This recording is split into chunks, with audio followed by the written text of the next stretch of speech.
Now, with Ukraine's economy balancing on the verge of default, the country's new leadership is welcoming Western diplomats in the hope of getting urgent aid. EU Foreign Policy Chief Catherine Ashton has promised support, and Washington said it will weigh in too, in addition to an IMF package. But as our teaser Alexei Yershevsky reports, many Europeans are not so happy about saving Ukraine from default. EU member state Greece. We don't have any jobs, and at the same time, we have debts to pay. They should support us now that we're in great need. EU member state Spain. I'm unemployed, I have 2 children. We don't get any government help, and it's hard to survive each month.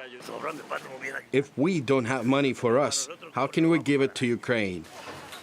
And revolting Ukraine, a country without even an association deal with the EU. We've all seen what happened in Ukraine, so I hope they will help us.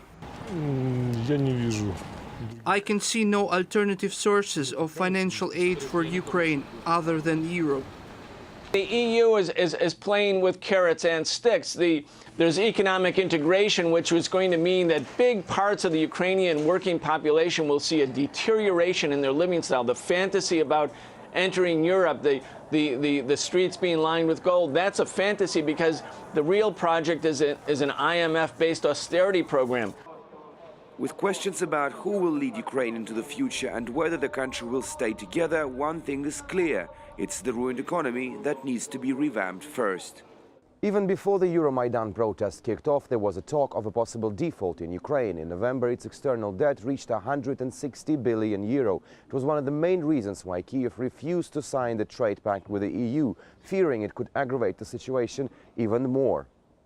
In November last year, Europe offered only several hundred million euro to Ukraine, but with the opposition now taking the reins, the EU is ready to give a whole lot more. A luxury many EU members, such as Greece and Spain, can now hardly afford. Spain can't help now. I'm just speechless. This idea is worse than anything.